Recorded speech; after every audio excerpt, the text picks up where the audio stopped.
Hello everyone, আমার আরেকটা নতুন ভিডিওতে তোমাদের সবাইকে ওয়েলকাম। দিনটা ছিল দোল পূর্ণিমার আগের দিন।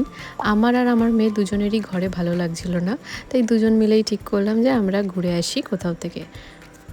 আর যেই ভাবা সেই বেরিয়ে পড়া বিকেলবেলা ঘুরতে। দূরে যেই অ্যাপার্টমেন্টটা দেখছো, যেটা আমি জুম করে দেখাচ্ছি, এটাই আমাদের অ্যাপার্টমেন্ট। আর দেখছো পুরো পাহাড়ের মাঝখানে বলো না, পাহাড়ের একদম নিচে আমাদের বাড়ি, আর চারিদিকটা পুরো পাহাড়। ও হ্যাঁ, তোমাদেরকে তো বলাই হয়নি আমরা কোথায় যাচ্ছি। আমরা যাচ্ছিলাম হচ্ছে, সামনেই আমাদের সি বিচ আছে আমাদের বাড়ির সামনেই, তো সেখানেই যাচ্ছিলাম। কারণ বেশি দূর তো অচেনা জায়গায় আমি আর আমার মেয়ে দুজনে যেতে পারবো না, কারণ আমার বরের অফিস ছিল। তাই সেই জন্য আমরা ভাবলাম যে সি বিচেই ঘুরে আসি, মনটাও একটু ভালো লাগবে।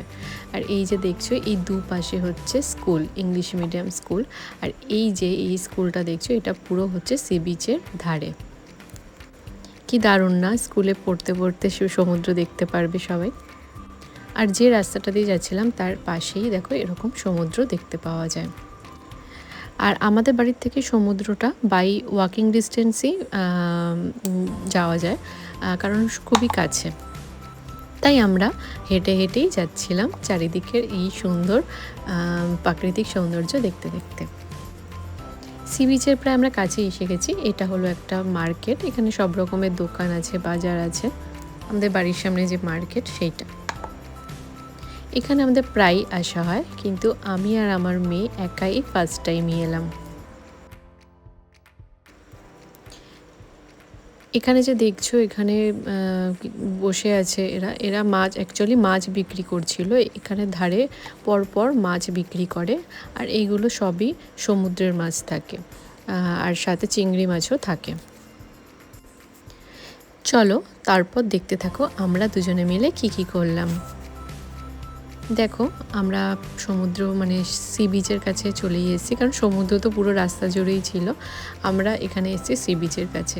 আর এই দেখো সি বিচের এরকম মেলা বসেছে, কারণ সামনেই এদের উগাদি বলে কোনো একটা অনুষ্ঠান আছে, সাউথ ইন্ডিয়ান মানে এখানকার লোকেদের, মানে এখানকার হ্যাপি নিউ ইয়ার যেটাকে বলে, নতুন বছর, তেলেগু নতুন বছর শুরু হচ্ছে। তো সেই জন্য ওদের বড় অনুষ্ঠান হয়। আর এইখানে ভিমলি বিচে এরকম মেলা বসে।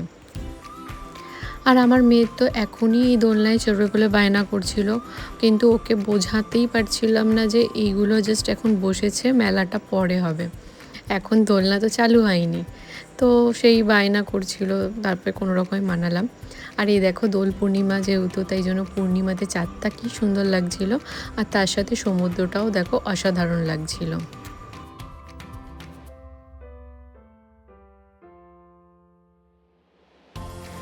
এরমভাবে সমুদ্র দেখতে দেখতে এক মনে সময় কখন পেরিয়ে যায় সত্যি বলা যায় না।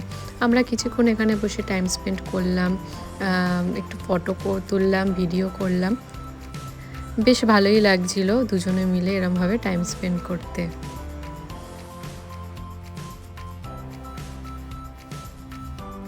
আর আমার মেয়ে এখানে কি বলছে বলো তো, বায়না করছে কিসের জন্য, আইসক্রিম খাওয়ার জন্য। আমাদের এই সি বিচের উল্টো দিকেই পরপর সব দোকানপাট বসে নানা রকম খাবারের, তো সেখানেই ও আইসক্রিম দেখেছে, আর আইসক্রিম দেখে আর কেউ ওকে আটকায়, তো আইসক্রিম বায়না করছিল। আর আমারও একটু কিছু খেতে ইচ্ছা করছিল, তাই এই দোকানে এসছিলাম। এই দোকানের ঘুগনিটাও খুব ভালো হয়, আমি প্রায়ই খাই। আর এই দেখো আমার মেয়ে আইসক্রিম কিনে দিয়েছিলাম, সেটা পেয়ে তো ভীষণ খুশি। আর আমি এই দোকানে অর্ডার দিয়েছিলাম এগরোল, সেটাই বানাচ্ছিলেন, আর সেই জন্যই আমরা ওয়েট করছিলাম। তারপর এগরোলও বানানো হয়ে গেল।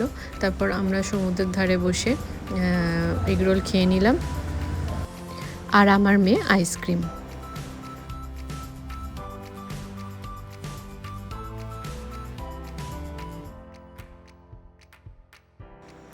আর এই যে তোমাদেরকে আসার সময় যে মাছের দোকানগুলো দূর থেকে দেখাচ্ছিলাম, এইগুলো হচ্ছে সেই মাছের দোকান। এরপর আমার মেয়েকে নিয়ে একটু গেলাম ওয়াটার স্প্রেগুলো কিনতে, মানে পিচকারি যাকে বলে। কারণ আমার মেয়ে একটা পিচকারি কিনে দিয়েছিলাম, ওয়াটার স্প্রেগুলো যেটা বন্দুক, আর ও সেটা ইউজ করতে পারছে না, তো সেই জন্যই আমি এই পিচকারিটা ওকে কিনে দিলাম। আমি কিনে দিইনি, সরি, ও সেটা নিজে পছন্দ করে কিনেছে, এখন আমাকে কিছুই কিনে দিতে হয় না। তারপর দেখো আমাদের সব কিছু ঘোরা কমপ্লিট, খাওয়া কমপ্লিট, এবার আসা হলো বাড়ির পথে। তো তারপর আমরা হাঁটতে হাঁটতে আবার বাড়ি চলে এলাম। তো তোমাদের আজকের এই ব্লগটা কেমন লাগলো আমাকে অবশ্যই জানিও, ভালো লাগলে লাইক কমেন্ট করে দিও।